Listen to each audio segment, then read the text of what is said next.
Sebelumnya, jangan lupa like, komen, dan subscribe channel ini. Assalamualaikum warahmatullahi wabarakatuh. Salam sejahtera buat kita semua.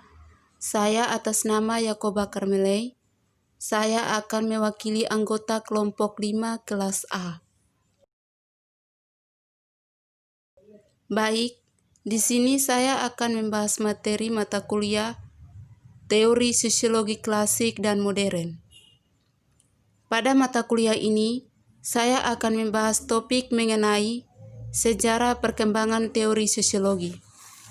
Baik, kita langsung saja masuk ke pembahasan sejarah perkembangan teori sosiologi.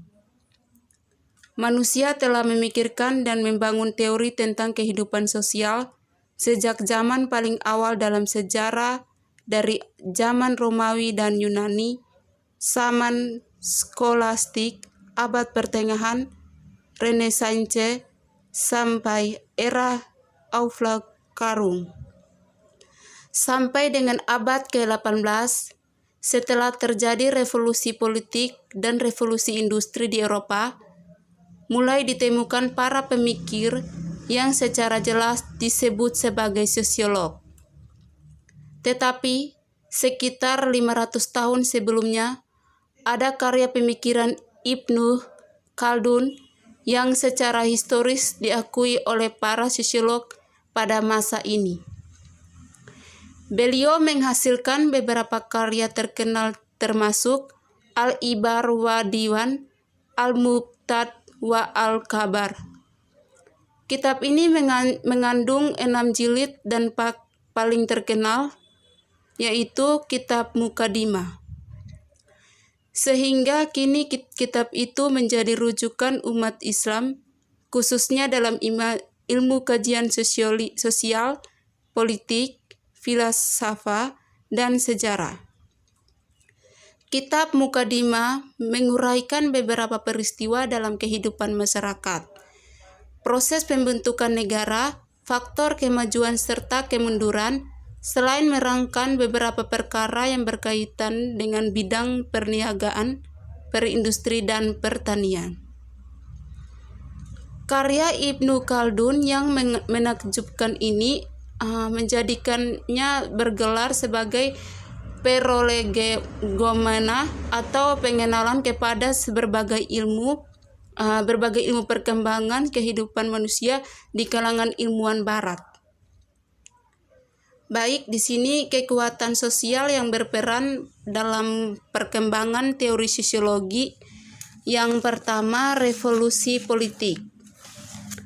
Revolusi politik mempunyai rentetan panjang revolusi politik yang dipicu oleh revolusi Perancis pada tahun 1789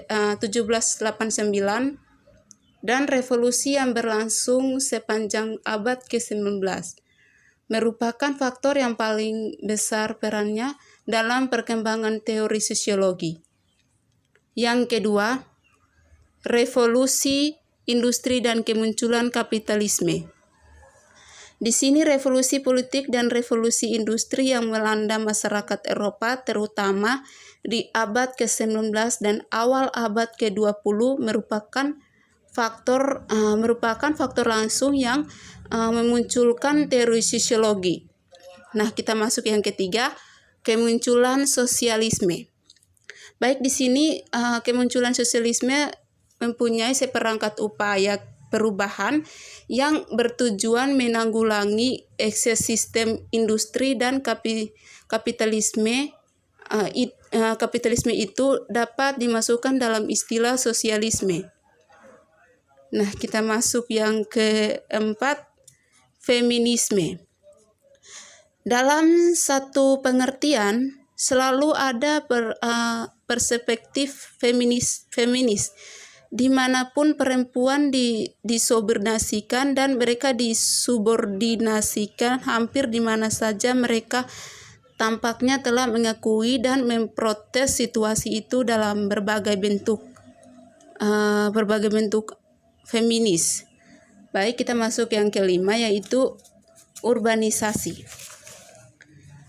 Urbanisasi mempunyai sebagian sebagai akibat revolusi industri. Banyak orang di abad ke-19 dan 20 tercabut akarnya dari lingkungan pedesaan mereka dan pindah ke lingkungan urban. Yang keenam, perubahan keagamaan. Perubahan sosial yang diakibatkan oleh revolusi politik, revolusi industri dan urbanisasi berpengaruh besar terhadap religius Tito, karena banyak sosiolog awal yang berlatar belakang religius dan secara aktif terlibat dalam aktivitas keagamaan profesional. Baik yang terakhir yaitu pertumbuhan ilmu pengetahuan. Pertumbuhan ilmu pengetahuan yaitu ketika teori sosiologi sedang dibangun, minat terhadap ilmu pengetahuan meningkat pesat, tak hanya di universitas tetapi juga di dalam masyarakat pada umumnya. Oke, kita masuk kepada yang kekuatan intelektual. Pemikiran yang kekuatan intelek mempunyai pemikiran yang berhubungan dengan pencerahan, terutama dipengaruhi oleh dua arus intelektual utama, yaitu sains dan filsafat abad ke-17.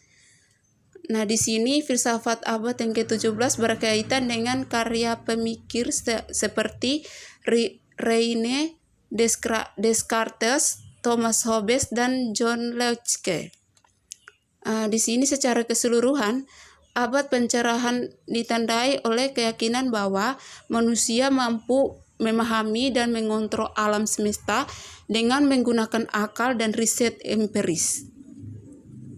Baik, kita masuk kepada tokoh-tokoh. Di sini tokoh-tokoh sosiologi klasik pada awal, yaitu yang pertama Auguste Comte. Baik, di sini Auguste Comte menyatakan bahwa dari 17 Januari sampai pada tahun 1998 dan 5 September tahun 1857 adalah ilmuwan dari Prancis yang dijuluki sebagai Bapak Sosiologi. Dia dikenal sebagai orang pertama yang mengaplikasikan metode ilmiah dalam ilmu sosial. Karya monumen Auguste Comte yaitu Comte melihat suatu hukum universal dalam semua ilmu pengetahuan yang kemudian disebut sebagai hukum 3 fase. Melalui hukumnya, ia mulai dikenal di seluruh wilayah berbahasa Inggris atau English-speaking world.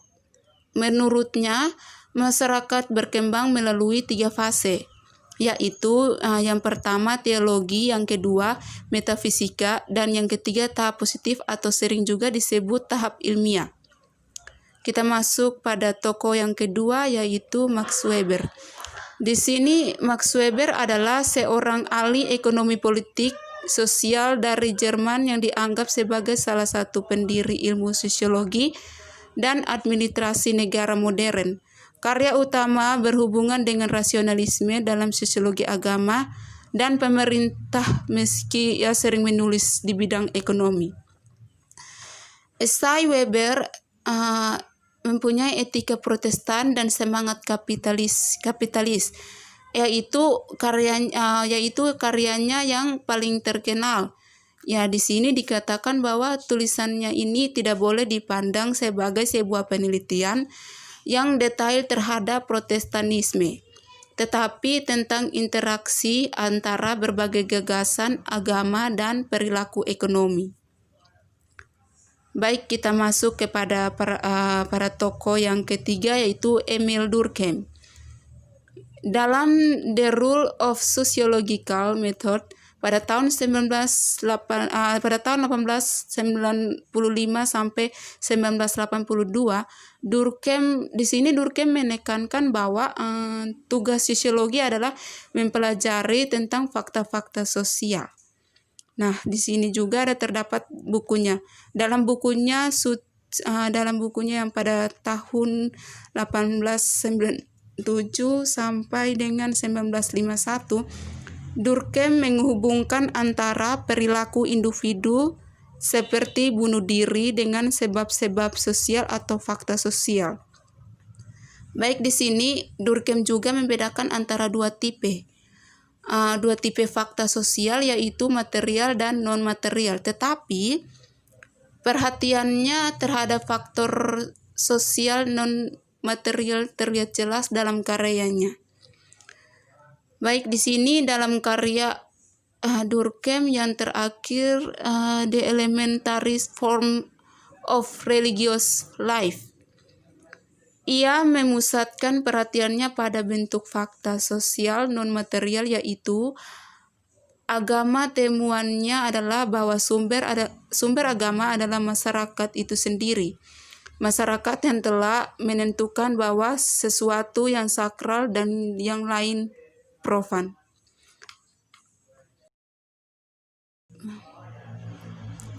Tokoh yang keempat yaitu Karl Marx.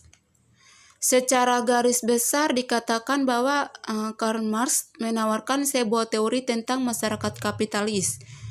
Marx yakin bahwa manusia pada dasarnya produktif, artinya untuk bertahan hidup manusia perlu bekerja dengan alam. Dorongan alamiah ini yang bisa diwujudkan bersama-sama dengan orang lain karena sifat manusia sebagai makhluk sosial. Melalui perjalanan sejarah, proses ilmiah ini dihancurkan oleh struktur masyarakat kapitalis.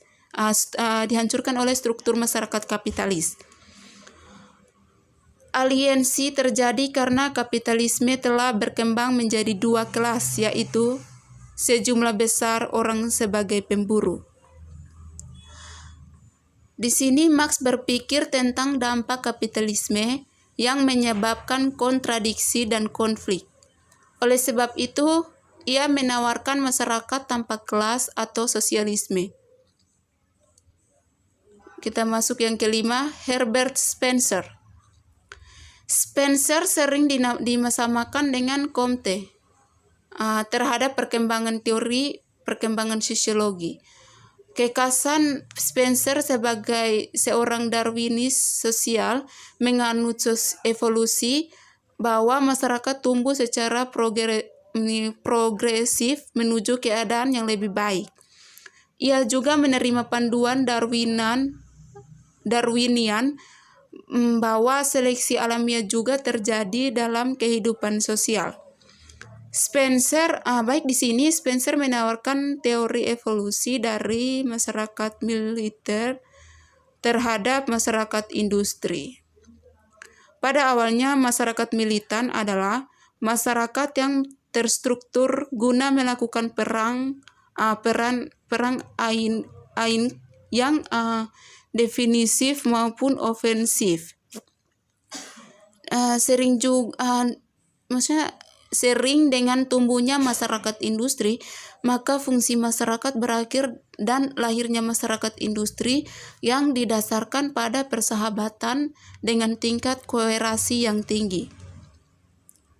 Nah, dalam tulisannya tentang etika dan politik, Spencer mengemukakan revolusi sosial yang lain. Di sampingnya, masyarakat berkembang menuju ke keadaan moral yang ideal. Di sisi lain masyarakat paling mampu menyesuaikan diri dengan lingkungannya yang akan bertahan hidup. Sejarah merupakan peristiwa yang terjadi pada masa lalu, kemudian sejarah menjadi sangat signifikan dalam kehidupan generasi ke generasi. Karena akan menjadi landasan historis bagi generasi untuk dapat dipergunakan dalam kehidupan bermasyarakat. Demikian materi yang dapat saya sampaikan dari kelompok kami. Apabila ada kata kalimat yang kurang pas, maka kami minta kritik dan saran dari teman-teman untuk melengkapi materi kami. Sekian dan terima kasih.